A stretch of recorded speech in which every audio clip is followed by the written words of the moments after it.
Bueno, Alejandro, primero que nada, un gusto tenerte acá. ¿Qué tal? Y te felicito por el desempeño en las elecciones. Muchas gracias. Bueno, Muchas gracias. si arrancamos, quiero que ahora ya 5 días pasados de las elecciones, me digas qué lecturas es del resultado electoral. Primero, si querés, del resultado de la ciudad y después, Sí. si querés dar una opinión a nivel nacional, te escuchamos también.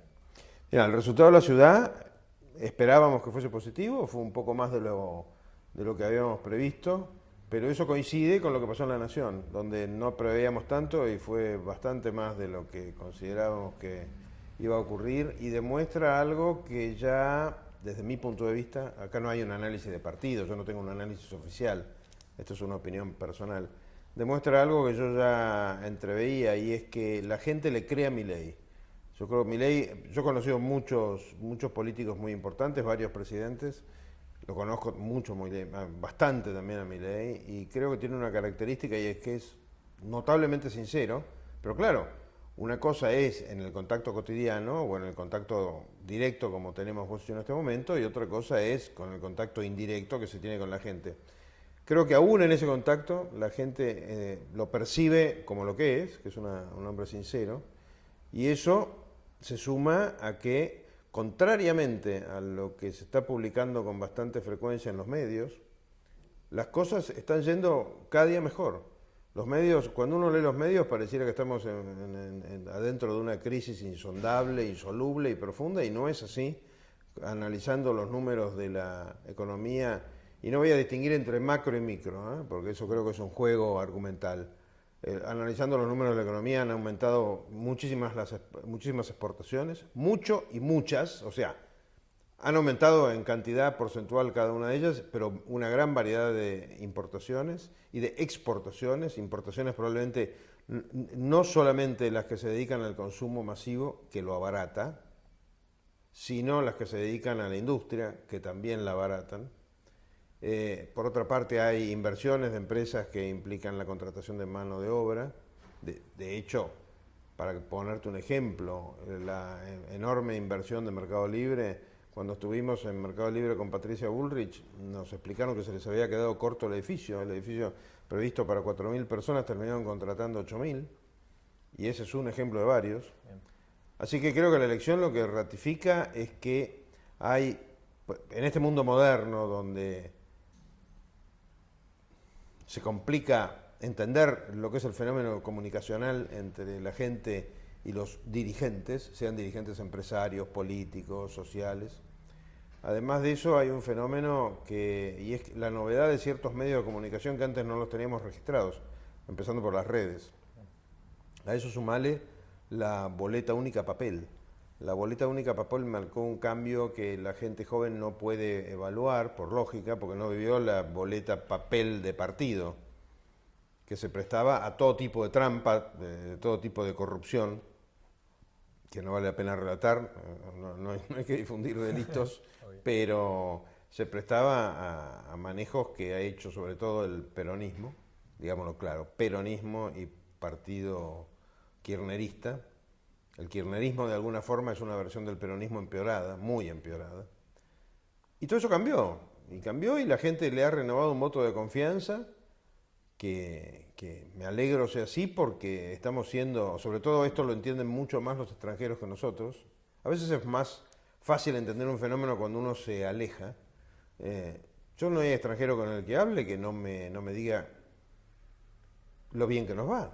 Por supuesto, hay un 30% de pobreza, lo cual es muchísimo, es obvio que hay que corregirlo, hay todavía un poco de inflación entre un 2 y un 3%, o mejor dicho, entre un 1 y un 2% que hay que corregirlo, pero comparado con lo que hubiese podido ser y con lo que era, estamos notablemente mejor.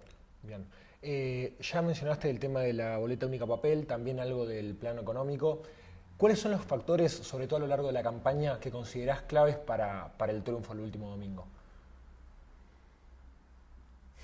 Difícil de decir eso. Yo creo que todos tratamos, cada cual en su sector, en su área, en su jurisdicción, de tener contacto directo con la gente. Eso es muy importante. Cosa que en volúmenes tan masivos de gente se complica, obviamente. No es que acá hay 3 millones de votos o 2 millones de votos y uno puede hablar con 2 millones de personas, obvio que no es así, pero se hacen lo que se llama en la jerga política caminatas, o sea, los candidatos caminan por la calle.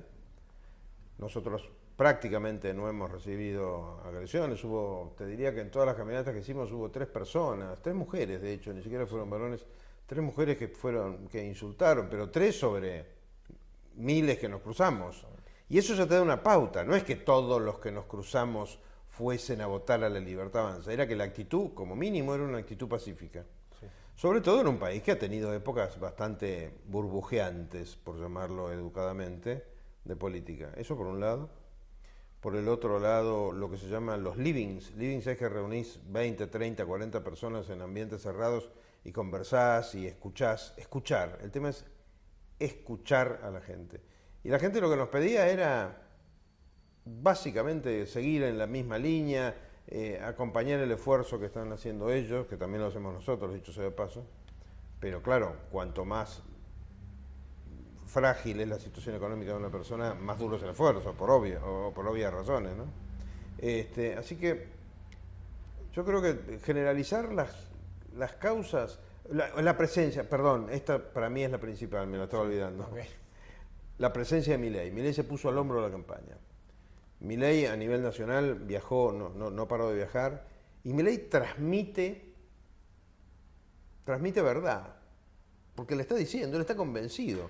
Es muy interesante eso, claro, nadie tiene por qué creérmelo, pero yo que tengo la oportunidad de hablar en privado con él, te dice exactamente lo mismo.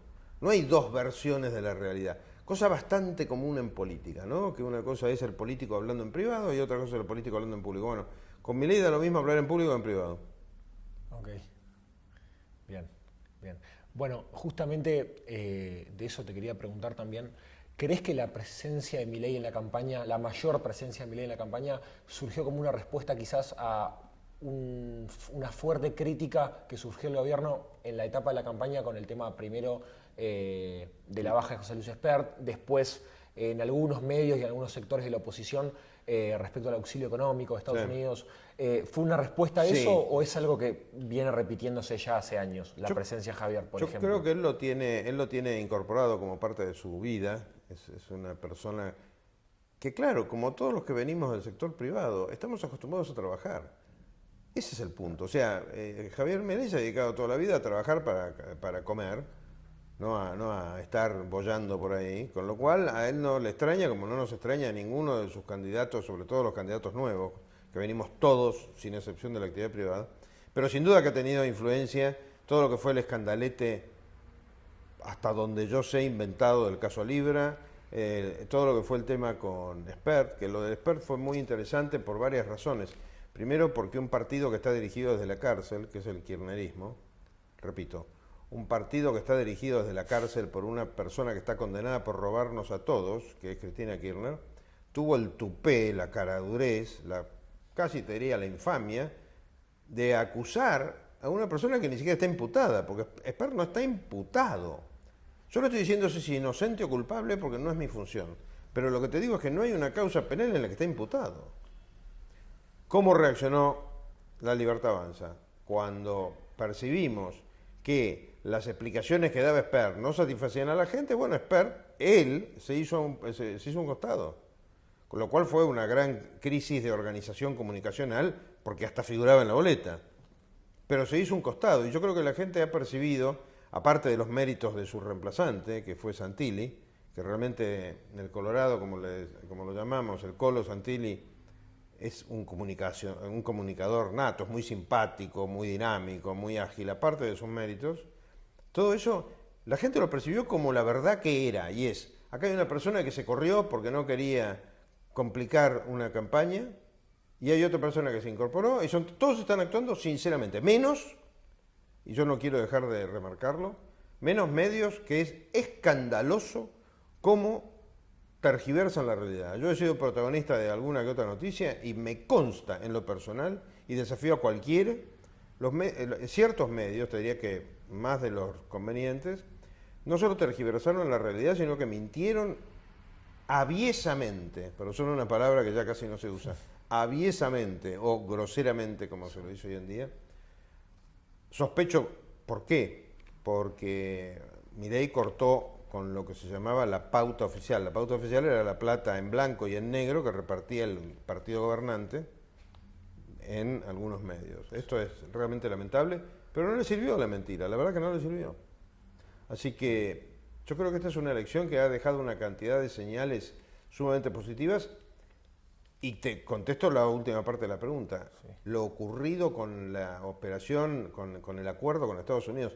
Ese acuerdo con Estados Unidos es trascendental, pero no es trascendental solamente para la Argentina. Es trascendental para Estados Unidos, para la Argentina, para Sudamérica y para toda la globalidad de un mundo que enfrenta una estructura de poder que hasta ahora era novedosa. ¿Por qué? Porque Estados Unidos viene siendo el país más poderoso del mundo desde hace tiempo. Y no veía a Sudamérica, ni a la Argentina en particular, como aliados. Los veía como un terreno, como el patio trasero, como se lo llamó en alguna prensa, como algo que estaba ahí cerca de ellos, su área de influencia. Pero Rusia se ha consolidado claramente, Putin tiene la misma actitud, digamos así, imperial, por paralelizarlo a los zares rusos. China aparece ya fuerte dentro de la escena mundial. Y el extremismo musulmán en todo lo que es el Oriente cercano, el cercano Oriente. Y todo eso implica una reorganización del mundo muy compleja, en la que, desde mi punto de vista, Estados Unidos da un puntapié muy claro y dice, mi área de influencia, América del Centro y América del Sur, es mía. Y la voy a apoyar y la voy a ayudar. En todas las épocas de la historia del mundo, él o los países dominantes son decisivos para el progreso y la estabilidad del resto del mundo. Es inconcebible que en algunos medios argentinos y algunos supuestos teóricos de la política hayan salido a cuestionar, por ejemplo, si Estados Unidos tenía algún interés escondido. Obviamente que el interés de ellos no es generoso, es un país, no es tu tía bondadosa. Y un país tiene intereses esencialmente propios, tiene intereses esencialmente egoístas. Lo que pasa es que existe lo que se llama el win-win, o sea, tus intereses pueden coincidir, sí, converger con mis intereses y hacemos una entrevista. Vos tenés el interés en entrevistarme, yo tengo el interés en ser entrevistado. Evidentemente, si fuese solo egoísmo, la mayor parte de las actividades humanas e internacionales no existirían. Conclusión, eso se montó como algo negativo y también hubo que salir a desarmarlo. Y está desarmado, porque la verdad es que estamos viendo un país donde se hundió el riesgo país, que claramente el riesgo país tiene que ver con la posibilidad de que el kirchnerismo se fortifique. Se hundió el dólar, que es uno de los termómetros de la economía nacional, y han mejorado todos los indicadores de inversiones y de actividad y de ánimo de la gente. Bien. Una de las otras sorpresas o apariciones que tuvimos en las últimas elecciones fue el armado de la coalición o alianza Provincias Unidas. ¿Qué puedes decir en parte de sus integrantes y después del resultado electoral que consiguieron? Todo esto es, digamos, todo este fenómeno que yo trato de describir y que de alguna forma es resumir lo que he vivido en los últimos 70 años, que confieso ante la Cámara, es lo que tengo. Estos 70 años que implican que la primera vez, se lo digo a los oyentes, la primera vez que me interesó en la política fue en 1973, 73, o sea, hace 52 años, cuando fui fiscal en unas elecciones que hubo en ese año. Pero, ¿cuál es la conclusión de todos esos años de observar y de a veces participar en distinto grado de intensidad en la actividad política? Que el peronismo era el gran dominador de la escena política argentina, al que trataba de imitar el radicalismo. O sea, el radicalismo era una especie de partido populista, pero menos, digamos, menos cercano al fascismo de lo que era el peronismo, que después deja de estar cercano al fascismo y se acerca a la izquierda y al extremismo de izquierda durante los años duros de los 70. O sea, es toda una gran ensalada que no vale la pena profundizar demasiado ahora, pero que sí, ¿a qué conduce? Que los modos y las costumbres y los personajes de la política argentina traen mucho arrastre del pasado. Esto de las Provincias Unidas, yo creo que es un intento que hacen gobernadores de origen peronista de fortificarse uniéndose entre sí. Yo creo que claramente fracasó. El mundo es otro, el mundo son ustedes, los jóvenes que están hoy en la Argentina, que no tienen toda esa carga que desgraciadamente tenemos encima los que tenemos más años. Bien. Igual respecto a su resultado, si no me equivoco, en la ciudad de Buenos Aires sacaron 6 puntos, lo que les da una banca que la va a utilizar Martín Lustó. Dentro de la composición nueva del Congreso, ¿agruparías a Provincias Unidas dentro de un bloque dialoguista, de una oposición blanda, o lo considerás, aunque ya un poco anticipaste, lo considerás más cercano al kirchnerismo en ese sentido, en la confrontación con el gobierno? Primera observación. Lustó, presidente del Partido Radical, terminó entrando a la Cámara de Diputados por poquitos votos. Sí.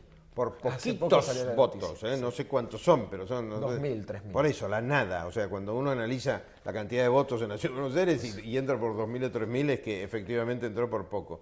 Lo cual es un fracaso, no es un triunfo. Entró de casualidad, para decirlo en criollo. Sobre todo por una presencia que es de lo más interesante en política, que es la presencia de los divisores de voto. ¿A qué le llamo yo los divisores de voto? Esos personajes que aparecen en todas las elecciones, es interesante analizarlo, que aparecen en todas las elecciones, que se parecen al que va a ganar, pero le sacan votos. ¿No? En el caso de esta última elección fue López Murphy, que claramente sacó votos de La Libertad Avanza.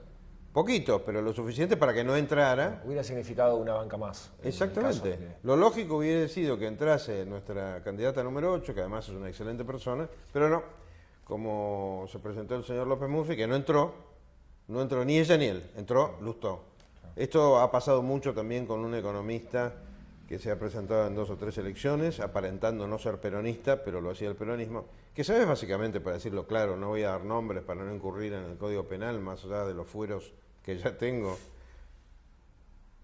El peronismo y el kirchnerismo, sobre todo el kirchnerismo, es experto en acercarse a los que se quieren presentar y no tienen partido o no tienen plata, y darles plata y algún sello de goma para que se presenten, para sacarle votos al principal, al que ellos quieren derrotar. Esto me lo han hecho hasta a mí mismo, no a nivel nacional, pero sí en una cosa que se llama Consejo de la Magistratura, donde yo en un momento, en el año 22, me quise presentar, no logré el apoyo de ningún partido político, que era imprescindible por la forma en que está organizado, lamentablemente imprescindible. Esta anécdota es concreta, por supuesto no tengo pruebas porque fue verbal, pero uno de los dirigentes del kirchnerismo me llamó 3 días antes y me dijo: mirá, Alejandro, nosotros tenemos plata, estructura, organización, lo que quieras a disposición tuya si te querés presentar. ¿Para qué lo hacían? Yo no iba a ganar, pero le hubiera sacado votos al que ganó. ¿Te das cuenta? Esto se hace, desgraciadamente, porque es una mala praxis política. Esto se hace en la política argentina y pasó en la Ciudad de Buenos Aires con Lustó. Ahora, tu pregunta del millón es, este grupo, y es una pregunta muy aguda, ¿este grupo es de los blandos o de los duros? Exactamente, dentro de la Cámara sería la pregunta. Quiero creer que es gente que, como ha dicho más de una vez el presidente, la vio, o sea, que se quisieron poner duros pero vieron que no tiene sentido. Porque sobre todo hay algo que es muy importante. Y es que La Libertad Avanza tiene un proyecto que beneficia a todo el mundo.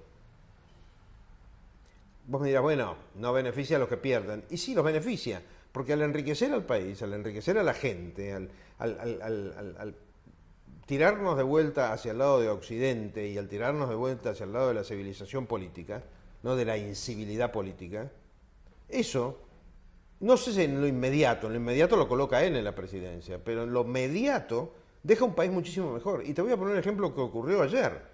O sea, a la inversa de lo que hizo el señor Massa, que todavía no ha sido juzgado y debiera hacerlo, que se patinó miles de millones de dólares en consolidar su campaña en el 2023, el aumento que le dio Milei a los sectores desposeídos ayer, se lo podía haber dado una semana atrás, pero ¿por qué no lo hizo? No lo hizo para no hacer politiquería barata de la que siempre se ha hecho en la Argentina, que es usar la plata del Estado para consolidarse políticamente.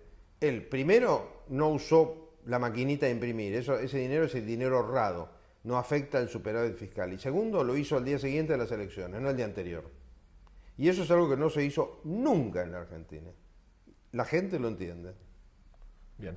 Bueno, si seguimos desguazando un poco el nuevo plano del Congreso a partir de diciembre del 2025, con este triunfo La Libertad Avanza sí que amplió el bloque mismo. contando los aliados del PRO, creo que llegan a 107 o 108 escaños. Estamos en justo Sí, en no pleno tengo los conteo números definitivo. exactos, pero sí. Eh, No, pero más también, más también. ¿Cómo piensan articular con el resto de los sectores, los que ya habíamos considerado como dialoguistas, para poder llevar adelante las reformas en estos 2 años de gobierno? De alguna forma está explicado en lo que está diciendo el presidente entre ayer y hoy, es primero hablando, tratando de explicar lo que no haya sido bien entendido, tratando de acercar posiciones, asumiendo que hay principios que no se rompen jamás. Primero, no se va a romper el equilibrio fiscal, es medular porque el equilibrio fiscal es clave para mantener un país sin inflación. O sea, para llegar a un país sin inflación, que todavía no lo hemos logrado, y para mantenerlo sin inflación. Y esto es decisivo para todo el mundo, porque la inflación es un impuesto encubierto salvaje que recae sobre los que menos tienen, no sobre los que más tienen. Tema número uno.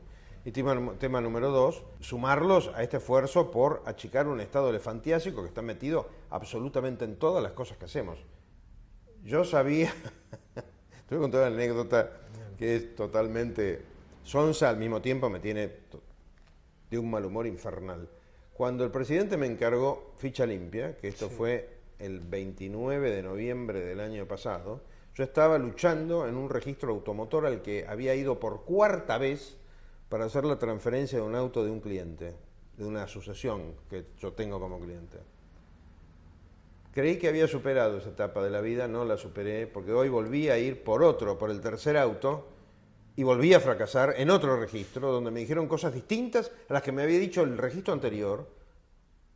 Y uno dice, pero ¿cómo es posible que mi vida esté asignada, mi vida y la de los otros 46 millones de habitantes, esté asignada por un Estado que en lugar de solucionarte y de ayudarte a desarrollar tu propia vida, te mete obstáculos y cambia las reglas y aplica unas reglas uno y unas reglas el otro?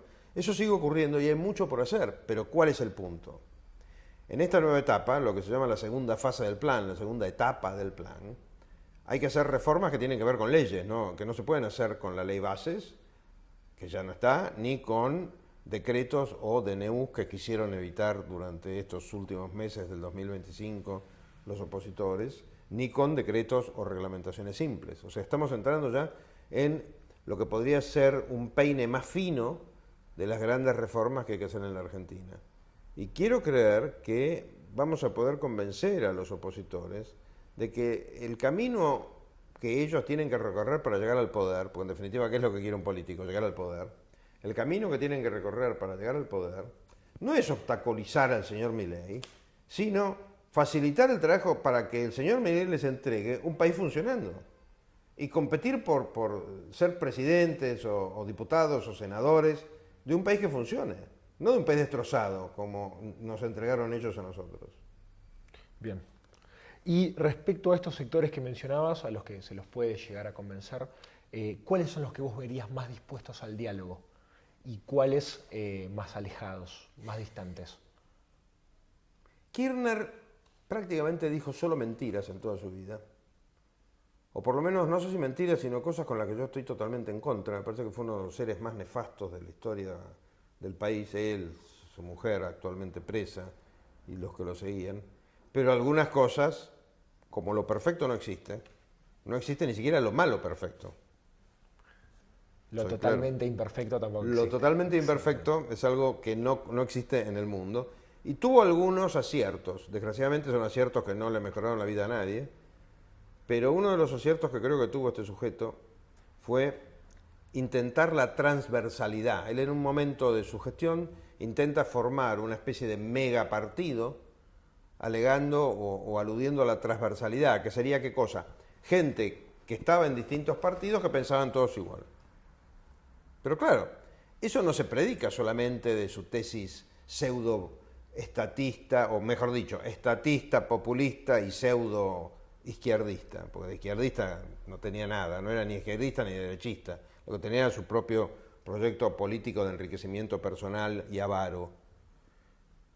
Yo creo que en los otros partidos también hay gente que está convencida de que el liberalismo y el capitalismo son la solución, son la riqueza de la gente, pero no la riqueza del señor rico que se dedica a revolcarse en la plata en su propio dinero como Rico MacPato, el personaje de Disney, sino la riqueza en el sentido de que todos tengan una vida mucho mejor de la que tienen hoy en día.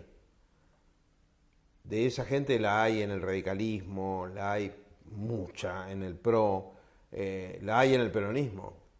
Porque el peronismo, una cosa hay que diferenciar mucho, primero, entre peronismo y kirchnerismo. Y segundo, dentro del peronismo, entre el peronismo y los peronistas. O sea, una cosa, ¿sabes con qué te lo podría paralelizar? Y ustedes que son muy jóvenes, que tienen el colegio muy cercano, probablemente lo entiendan, pero lo entendemos todos, porque todos nos acordamos, todos los que fuimos al colegio nos acordamos. Una cosa era cada uno de nosotros como alumno del colegio secundario y otra cosa cuando nos juntábamos 20. Uno hacía cosas en esa especie de grupo, de manada, de horda, que no hacía solo. Y el peronismo tiene esa característica, como todo grupo humano. O sea, cuando uno se junta y se da manija y se contrapotencia, puede ser para bien o para mal. El problema es cuando es para mal. Dentro de tu apoyo al gobierno de Javier Milei, entiendo que está el rumbo económico que está tomando en estos 2 años. ¿Qué aspectos, considerando baja inflación, superávit fiscal, cuáles consideras que son los más importantes o los fundamentales, los que no se pueden ni tirar abajo y que se tienen que mantener como quizás un pedestal importante de la Argentina de acá en adelante? Usaste una palabra clave, pedestal. Lo que es muy interesante analizar en el gobierno de Milei es que las reformas que está introduciendo, o que quiere introducir Milei, que todavía no pudieron hacerlo por falta de sustento en el Congreso, son reformas de cimientos, son reformas de pedestales. ¿En qué consisten? Estabilidad económica, cambio sustancial del régimen impositivo argentino, que es un régimen que nos ordeña a los habitantes del país de manera desalmada, cambio del régimen laboral, que es un obstáculo para que la gente trabaje en blanco, ¿no? Cambio el régimen penal, que nos somete a todos los argentinos al riesgo de morir porque tenemos un régimen penal cultural proclive a proteger al delincuente. Y todo esto lo que está haciendo es sentando bases de un edificio futuro. Ese es el punto, que estamos en ese momento, que los que han intervenido directa o indirectamente en una obra lo han vivido, y estamos sentando bases que, claro, cuando uno mira la superficie del terreno no se nota que hay una obra en curso, pero es que la obra está sentando cimientos, los basamentos.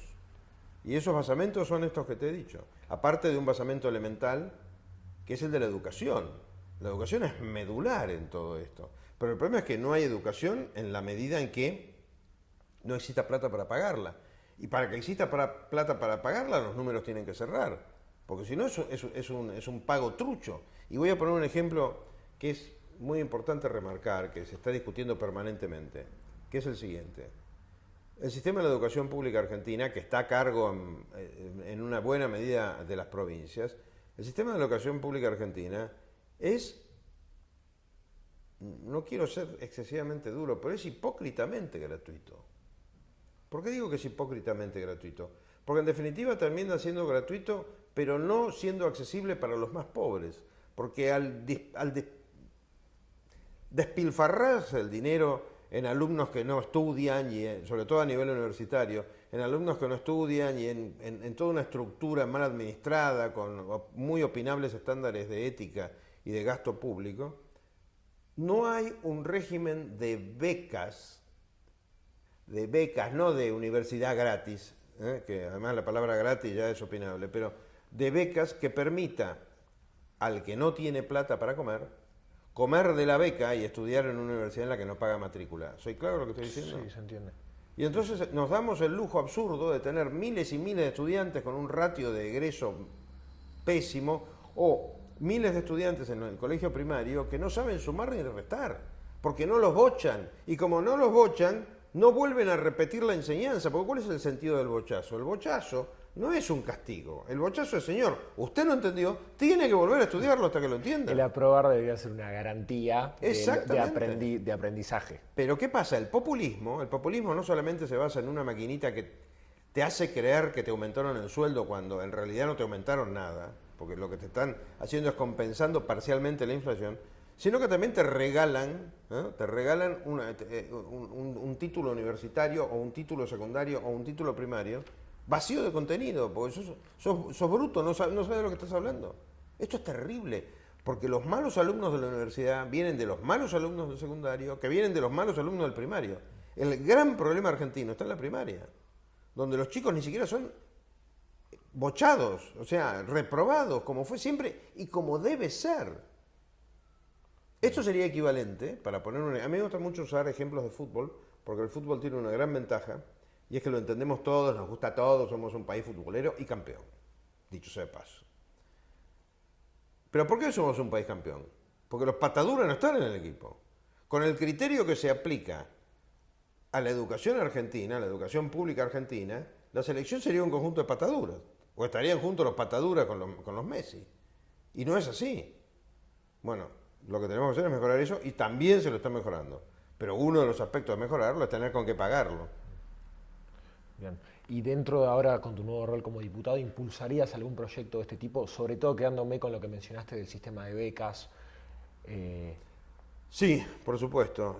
Los abogados tenemos varias debilidades y una es que nos gusta el derecho, entonces uno tiende inmediatamente a empezar, bueno, quiero modificar tal cosa. Pero yo me voy a guiar por dos reglas medulares. Bien. Dos reglas medulares. Regla medular número 1, yo estoy en donde estoy porque el señor Milei me dijo que me ofreció ser candidato. Yo no gané mi candidatura, la ganó el señor Milei. Con lo cual debo ser leal, debo ser disciplinado con el señor Milei.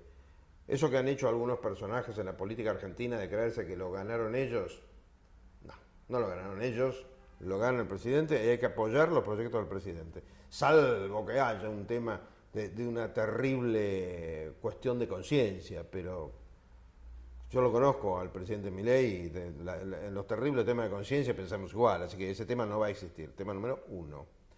Y tema número 2, que está vinculado con esto, los grandes proyectos se gestan, por lógica, en el Poder Ejecutivo. Nosotros tenemos que apoyarlos, enriquecerlos, negociarlos en el buen sentido de la palabra, negociar en el Congreso, y a eso vamos a ir. Sobre todo tengo una ventaja como abogado que trabajó 49 años, y es que yo he sido asesor de empresas toda mi vida, con lo cual sé lo que es negociar, hay que saber ceder, siempre que uno no ceda la racionalidad básica de lo que está negociando, obviamente. Pero todo eso se puede hacer perfectamente.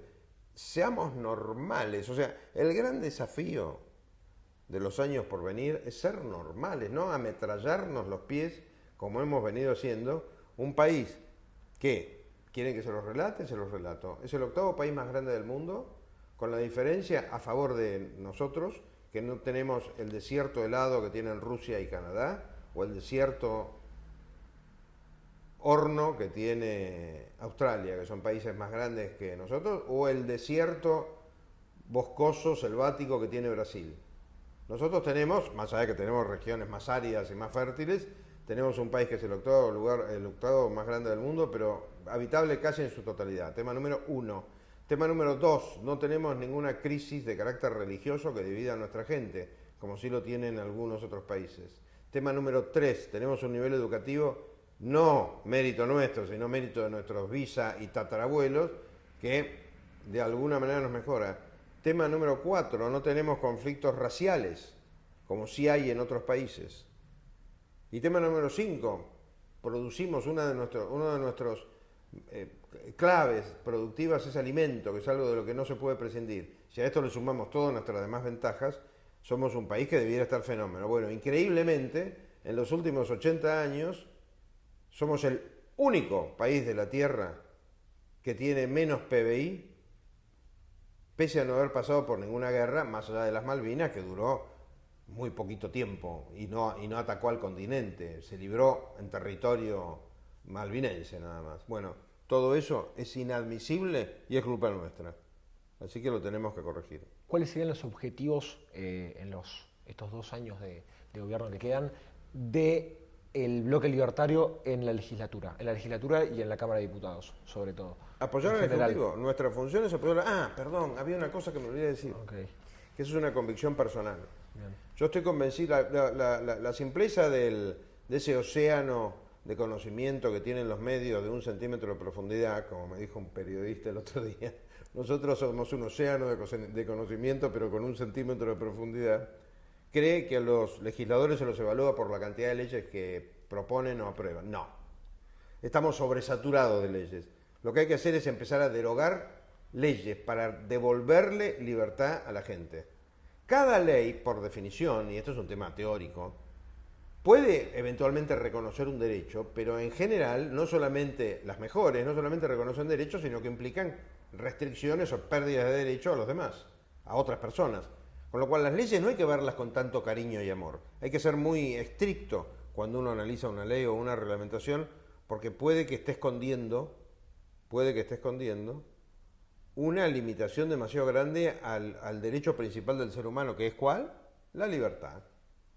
Hay una frase, típica cosa de abuelos, la mía, la de decir frases, y es que de buenas intenciones está empedrado el camino al infierno. O sea, uno puede tener las mejores intenciones del mundo, pero hay que tener en cuenta que lo sagrado del ser humano, la lucha del ser humano es por ser libre, no por ser dominado. Y las leyes son, por definición, factores de dominación. Entonces no hay que evaluar la gestión de los legisladores por la cantidad de leyes que han propuesto, sino por la cantidad de libertades que han devuelto. Bien, me queda claro. Bueno, vamos con la última etapa, que es sencilla. Yo te iba a mencionar nombres de personajes de la política, ¡Apa! y vos en una palabra o una frase me tenés que decir qué pensás. Guardándome el derecho de quedarme callado. Exactamente. El paso está permitido. Patricia Bullrich. Excelente, una persona realmente admirable. Yo he estado afiliado a su propio partido cuando lo tenía, que se llamaba Unión por Todos. Le ha dedicado su vida a la política, pero a la política concebida como el prójimo. Ella le ha dedicado su vida al prójimo, al país. Realmente es una persona admirable. Bien. José Luis Espert. José Luis Espert es un economista que sabe mucho y tiene que explicarle a la sociedad qué es lo que pasó con esos aportes de campaña que aparentemente tienen un origen narco. Bien. El Colo Santilli. Un tipo simpaticísimo. Realmente el Colo Santilli es un tipo simpaticísimo. Creo que tiene mucho para darle al país todavía y estoy seguro que se lo va a dar. Bien. Cristina Fernández de Kirchner. Una delincuente que está presa. Bien. Martín Lustó. Paso. Sergio Massa. No pasó nada. Bueno. Un hombre que no discuto sus intenciones. Me vuelvo el guante. Las intenciones las conocen él y Dios, las que puede haber tenido, pero ha sido muy negativo para la Argentina. Bien. Y no lo estoy jugando como ser humano, Okay. sino como político Como ha sido un hombre negativo.